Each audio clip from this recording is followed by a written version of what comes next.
If you grew up in church like I did your whole life, you probably have heard this question 1,000 times. How does this text apply to your life? You see, I got that all the time with my Bible. How does this text apply to your life? We're taught that if we aren't making the text relevant to our daily lives, to our situations, to our job, to our marriage, in a traffic jam, then we're wasting our time. The goal, at least from what I've been taught, and most books I read about how to interpret the Bible, usually the goal is always application. But what if I told you that focusing on application might actually be the reason your spiritual life feels so dry? What if you shouldn't do it? What if there's a time you focus too much on it? You see, today I want to show you why you need to stop obsessing over behavior modification and start focusing on the Bible being transformation. So let's get started. Breaking chains, burning ships, drowning in grace. This is 3 Nails X. Breaking. Here is a major problem. When you make application the primary goal, Christianity becomes a list of rules. It becomes about willpower. It's an act of my will where I grit my teeth and I try to do better the next time. What if Scripture actually presents a different path? One that's not about application, but it's about transformation. Let's look at 2 Corinthians 3:18. Paul writes and he says, "And we all, with unveiled face, behold the glory of the Lord, are being transformed into the same image." Did you catch the order? We behold him, then we are transformed. You see, if we focus on the list of rules or the application, we tend to become legalistic. But if we behold Christ, we become like Christ. You see, application is usually just forced obedience. Transformation, rather, is a byproduct of an encounter with the living God. When you shift your focus from application, shift it instead to being with Jesus, then obedience will stop being a duty and become more like a delight. You see, there's a problem with this overemphasis of application first, of applying everything. If you try to apply everything you read, you can run into some really weird situations, right? Take Samson, for example. The Bible tells us he tied a torch to the tails of foxes that burned down crops. That is in the Bible. Are you really supposed to apply that? Are you supposed to catch foxes today and tie fire to their tail? No, of course not. You see, a lot of Scripture is descriptive anyway. It tells us what happened. It's not prescriptive, telling us what to do. That difference is important. When you rush to application, you miss the fact that you're really supposed to be sitting with God.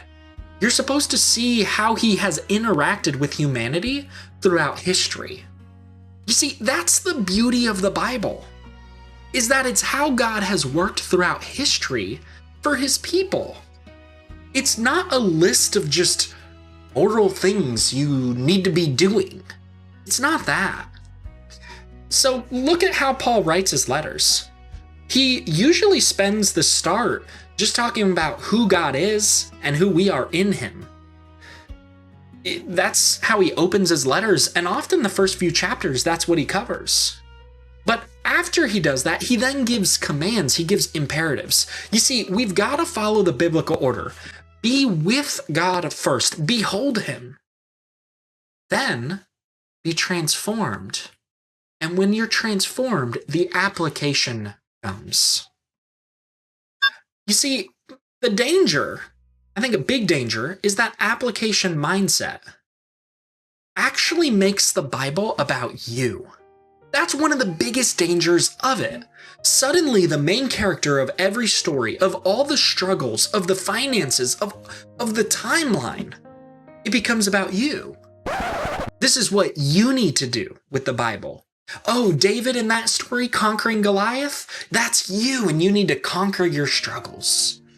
Oh, Paul being afflicted and persecuted? Well, that's really about how people don't like you, but maybe it's just because you were a jerk. What? Right?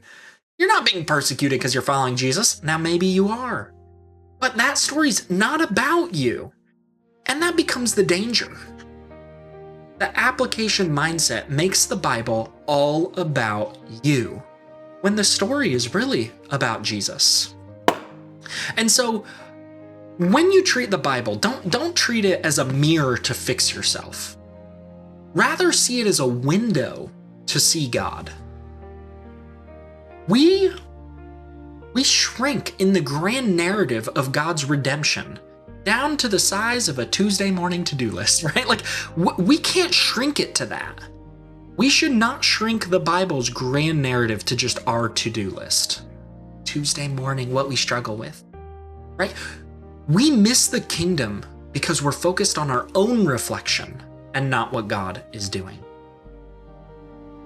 Now, I know what some of you are thinking, but Jed, James 1:22, have you not read James 1:22? Be doers of the word, not just hearers of the word. I'm not arguing we shouldn't do anything. That's not what I'm arguing at all. What I'm arguing is the source of the doing. James warns us not to forget what we look like in the mirror. But the solution isn't to stare at the mirror and scream at ourselves to change. He doesn't sit there and say, look at that mirror, scream, right? The solution is to look into the perfect law, the one that gives freedom and abiding there. We look to Jesus. You see, true doing flows out of a heart that has been captivated by who God is and is transformed in that way. So, when you approach the Bible, when you approach your devos, I'm challenging you. Open your Bible and resist the urge to say, what do I need to do when you read it? Don't do that. Instead ask, who is God revealing himself to be in this passage? Don't look for chores to be completed or look for a person to admire. Just sit with Jesus. Trust him. Let the Holy Spirit do the heavy lifting of transformation. Be with God. Sit with the Bible. Let him change you. Don't fall into the trap of applying everything to your life. Every book I've read on hermeneutics, reading the Bible, places a huge emphasis on application.